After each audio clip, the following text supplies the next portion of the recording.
கடைசி திரைப்படத்தை கைவிட்ட விஜய் முழுவீச்சில் அரசியல் கூட்டணி கட்சிகளுடைய பட்டியல் அதை பற்றி பார்க்கலாம். நடிகர் விஜய் முழு நேர அரசியலில் இறங்க போகிறேன் அப்படின்னு அறிவிச்சிருக்கிறது தேசிய அளவில் கவனத்தை ஈர்த்திருக்கு. ஆனால் விஜய் முழுமையாக களத்தில் இறங்குவதற்கு முன்னாடி அவரை கடுமையாக விமர்சிக்க எல்லாருமே தயக்கம் இருப்பதையும் உணர முடிகிறது. கடுமையாக விமர்சிக்க எல்லாம் தயங்குறாங்க.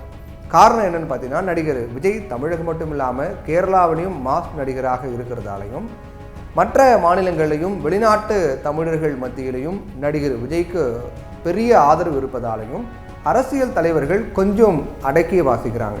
எதுக்குப்பா வம்பு, அவர் விமர்சனம் ஏன் பண்ணணும் அப்படின்னு சொல்லிட்டு.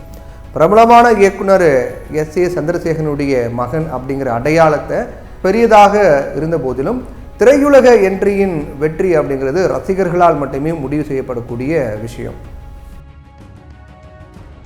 முதல்ல குழந்தை நட்சத்திரமாக சில திரைப்படங்களில் நடித்திருந்தாலும் நாளைய தீர்ப்பு அப்படிங்கிற படத்தில் ஹீரோவாக பரிணமித்தார் விஜய். ஆனால் அன்றைக்கு இவரெல்லாம் ஹீரோவா அப்படின்னு உருவகேலி உள்ளிட்ட கடுமையான விமர்சனங்களை நிறைய பேர் முன் வச்சாங்க. எல்லாத்தையும் அவர் எதிர்கொண்டார். ஆனால் மாண்புமிகு மாணவன் அப்படிங்கிற திரைப்படம் ஓரளவுக்கு அவரை ரசிகர்கள் மத்தியில் கொண்டு போச்சு. அப்புறம் பூவே உனக்காக, காதலுக்கு மரியாதை அப்படின்னு வித்தியாசமான சப்ஜெக்டுகளை செய்து கடுமையான உழைப்பினால் திருமலை போன்ற ஆக்ஷன் திரைப்படங்களையும் கொடுத்தார் விஜய். இன்றைக்கி அகில இந்திய அளவிலும் புகழ்பெற்ற தமிழ் நடிகராக விஜய் இருக்கிறார் அப்படின்னா அது அவரது தனிப்பட்ட திறமையும் உழைப்புமே காரணம் அப்படிங்கிறத மறுக்க முடியாது. இந்த நிலையில தான் அரசியல் என்ட்ரிக்கான அடையாளத்தையும் தொடங்கினார் விஜய் ரசிகர் மன்றத்தை மக்கள் மன்றமாக மாற்றி மக்கள் நலத்திட்டங்களை வழங்க பண்ணார். அப்போவே அவர் அரசியலுக்கான அடித்தளத்தை உருவாக்க திட்டமிட்டு செயல்பட்டார். இப்போது கடைசியாக அரசியல் என்ட்ரியை உறுதி பண்ணியிருக்கிறதோடு தமிழக வெற்றி கழகம் அப்படிங்கிற கட்சியும் பதிவு செஞ்சிட்டார்.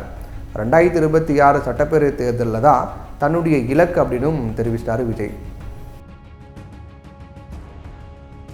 இங்கே குறிப்பிடத்தக்க விஷயம் என்ன அப்படின்னு பார்த்தீங்கன்னா, வயசானதுக்கு அப்புறம் சினிமாவில் மார்க்கெட் இழந்ததுக்கப்புறம் சில நடிகர்கள் அரசியலை பற்றி பேசின நிலையில் தன்னுடைய மார்க்கெட் உச்சத்தில் இருக்கும்போதே வயது மீறி சென்று விடாத நிலையில் நடிகர் விஜய் அரசியல் என்ட்ரியை அறிவித்திருப்பது வித்தியாசமாக பார்க்கப்பட்டது.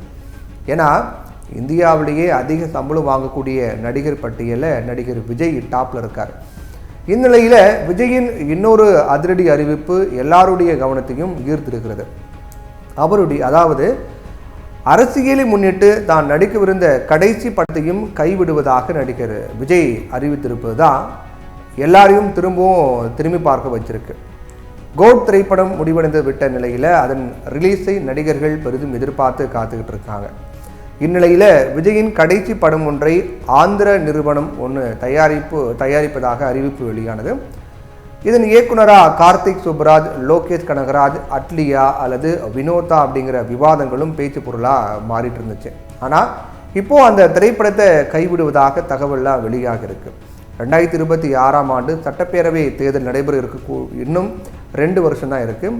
இந்நிலையில் கட்சி, கொடி, சின்னம் இது எல்லாத்தையும் விஜயே முன்னின்று செயல்பட்டால்தான் மக்கள் மத்தியில் கொண்டு செல்ல முடியும். மேலும் தனது அரசியலின் போக்கையும் நடவடிக்கைகளையும் மக்களிடம் நிரூபிக்க வேண்டிய கட்டாயமும் நடிகர் விஜய்க்கு இப்போ இருக்கு. இந்நிலையில் இன்னும் ஒரு திரைப்படத்தில் நடித்தால் அதற்கு குறைந்தது 1 வருஷமாவது தேவைப்படும். அதனால் இனியும் கட்சி தொடங்கிவிட்டு காலதாமதம் செய்து கொண்டிருந்தால் நிச்சயமாக 2026 சட்டப்பேரவை தேர்தலில் எதிர்பார்த்த இலக்கை எட்ட முடியாது அப்படின்னு நடிகர் விஜய் நினைக்கிறார்.